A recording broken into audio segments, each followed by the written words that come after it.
हवा में नमक और राज की खुशबू भरी थी। अभी तूफान गुजरा था जिससे टापू धुंध और बेचैनी में डूबा हुआ था। खबरें जल्दी फैलती हैं। इस दूर दराज के टापू पर भी एक आदमी मर गया था। समुद्र तट पर मिला, ऐसा कहते हैं। बस मरा नहीं बल्कि कत्ल हुआ था। अगली फेरी से इंस्पेक्टर अर्जुन सिंह पहुंचे। मुख्य भूमि से एक अनुभवी जासूस। वो अनगिनत जांचों का बोझ अपने कंधों पर ढो रहे थे। फिर भी ये केस अलग लगा, ठंडा। टापूवासी अपनी जानकार निगाहों और धीमी फुसफुसाहटों से बेचैन करने वाले माहौल को और बढ़ा रहे थे। वो श्राप और सायों की बातें करते थे। उनके शब्दों में एक ऐसा डर था जो अर्जुन को दिलचस्प और बेचैन करने वाला दोनों लगा। पीड़ित विक्रम नाम का एक आदमी अर्जुन की तरह ही बाहर का था। वो 1 साल पहले आया था, सुकून और एकांत की तलाश में। उसे कुछ नहीं मिला। अर्जुन लाश के ऊपर खड़ा था। उसके पैरों के नीचे रेत ठंडी और गीली थी। विक्रम की आंखें आसमान को खाली देख रही थी। उसका चेहरा दहशत के नकाब में जमा हुआ था। उसने अपने आखिरी पलों में क्या देखा था? टापू अपने आकार के बावजूद एक घनिष्ठ समुदाय था। विक्रम की मौत की खबर जंगल की आग की तरह फैल गई, जिससे शक और डर की आग भड़क उठी। अर्जुन ने टापू वासियों से पूछताछ करके अपनी जांच शुरू की। हर मुलाकात विक्रम के जीवन और मृत्यु के कैनवास पर एक रंग भर रही थी। माया थी, सराय वाले की बेटी।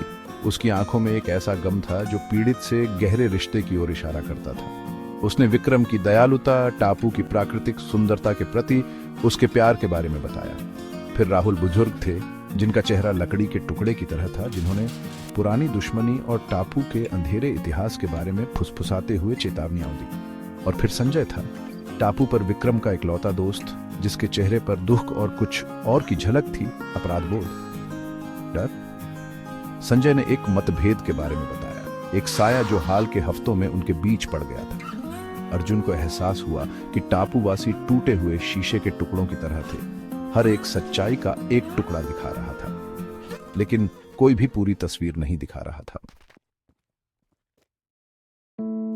तर्क और निष्कर्ष का आदमी अर्जुन फुसफुसाहटों और अफवाहों से छानबीन करता रहा। उसने अपराध स्थल, उस समुद्र तट की जांच की जहां विक्रम मिला था। रेत में बहुत कम सबूत थे। लहरों ने किसी भी पैरों के निशान को मिटा दिया था। फिर भी धातु की एक चमक उसकी नजर में पड़ी। एक छोटा चांदी का लॉकेट रेत में आधा दबा हुआ था। उसकी नाजुक जंजीर टूटी हुई थी। उसने माया को लॉकेट दिखाया, विक्रम की कीमती चीजों के उसके पहले के विवरण से उसके महत्व को पहचानते हुए। उसकी प्रतिक्रिया ने उसके संदेह की पुष्टि की। ये विक्रम का था, उसकी दिवंगत पत्नी का तोहफा। लेकिन ये यहाँ क्या कर रहा था, शरीर से इतनी दूर? पोस्टमार्टम रिपोर्ट आई, एक सख्त दस्तावेज जिसने अर्जुन के शुरुआती संदेह की पुष्टि की।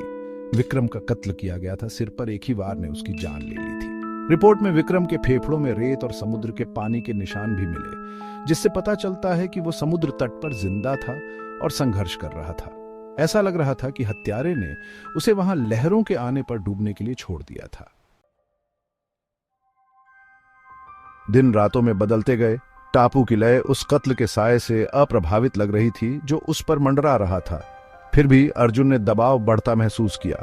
टापूवासी, जो कभी अपनी कहानियां साझा करने के लिए उत्सुक थे, अब अपने आप में सिमटते जा रहे थे। उनकी आंखों में शक और अविश्वास था। वो जांच करता रहा। सबूत का हर नया टुकड़ा एक बंद गली, एक झूठे रास्ते की ओर ले जाता था। उसे विक्रम के अतीत के बारे में पता चला, एक सफल व्यापारी जो एक ऐसे अतीत से प्रताड़ित था जिससे वो बच नहीं सका। उसने छिपी हुई प्रतिस्पर्धाओं और लंबे समय से छिपे रहस्यों का पता लगाया। हर गुजरते दिन के साथ टापू का सुंदर रूप टूटता जा रहा था। एक शाम जब सूरज टापू पर लंबी परछाई डाल रहा था, अर्जुन को एक गुमनाम चिट्ठी मिली। ये एक चेतावनी थी, कांपते हाथ से लिखी गई, जिसमें उसे विक्रम जैसा हश्र होने से पहले टापू छोड़ने का आग्रह किया गया था। कोई उसकी हरकत पर नजर रखे हुए था। संदेश की तात्कालिकता में उनका डर साफ दिख रहा था। चिट्ठी ने अर्जुन को डराने के बजाय उसके इरादे को और मजबूत कर दिया। वो किसी अंधेरे और खतरनाक चीज से टकरा गया था, ऐसी चीज जिसकी रक्षा करने के लिए टापूवासी बेताब थे। उसने अपना ध्यान संजय पर केंद्रित किया, विक्रम के सबसे करीबी विश्वास पात्र पर। उसने महसूस किया कि संजय के दुख में कुछ और मिला हुआ था, राहत। उसने संजय का सामना किया, उसे उसकी कहानी में विसंगतियों के साथ पेश किया। जिस तरह से वो जितना बता रहा था उससे ज्यादा जानता हुआ लग रहा था। संजय टूट गया। दुख का उसका दिखावा झूठ और धोखे का जाल प्रकट करने के लिए टूट गया। उसने विक्रम से बहस करने, अपने दोस्त की सफलता से नाराज होने की बात स्वीकार की, लेकिन अपनी मौत में किसी भी तरह की संलिप्तता से इनकार किया। संजय के स्वीकारोक्ति ने भले ही खुलासा किया हो, लेकिन इस सवाल का जवाब नहीं दिया कि विक्रम को किसने मारा। अर्जुन अपने नोट्स पर लौट आया। उसका दिमाग दौड़ रहा था। उसने हर सुराग का, हर फुसफुसाहट का पालन किया था, फिर भी सच्चाई मायावी बनी रही। उसने हताशा की बढ़ती भावना महसूस की, एक ऐसी भावना कि वो कुछ महत्वपूर्ण याद कर रहा था। जैसे ही अर्जुन अपने अस्थायी कार्यालय में बैठा, उसके हाथ में लॉकेट था। उसे एक एहसास हुआ। वो टापूवासियों पर, उनके राजों और झूठ पर इतना ध्यान केंद्रित कर रहा था कि उसने जाहिर चीज को नजरअंदाज कर दिया था, खुद लॉकेट को। पीछे की तरफ लिखा हुआ, सालों की धूल के नीचे मुश्किल से दिखाई देने वाला कुंजी था। ये एक नाम था, विक्रम की पत्नी का नहीं, बल्कि किसी और महिला का। विक्रम के अतीत की एक महिला जिसे वो भूलने की कोशिश कर रहा था। अर्जुन ने विक्रम के इतिहास में गहराई से जाना, प्यार, विश्वासघात और अंततः त्रासदी से भरे अतीत का पता लगाया। उसे पता चला कि महिला की सालों पहले एक दुखद दुर्घटना में मौत हो गई थी। या तो सबने यही सोचा था। पहेली के टुकड़े अपनी जगह पर आने लगे। लॉकेट, शिलालेख, विक्रम के अतीत की महिला, ये सब एक मकसद की ओर इशारा करते थे। एक ऐसा संबंध जो साफ नजरों के सामने छिपा हुआ था। अर्जुन ने महसूस किया कि हत्यारा कोई टापूवासी नहीं था, बल्कि कोई ऐसा व्यक्ति था जो सालों से विक्रम को ढूंढ रहा था। कोई ऐसा व्यक्ति जो आखिरकार इस दूरस्थ टापू पर उस तक पहुंच गया था। टापू ने अपनी सांस रोक रखी थी, क्योंकि अर्जुन ने सभी को गांव के चौक में इकट्ठा किया था।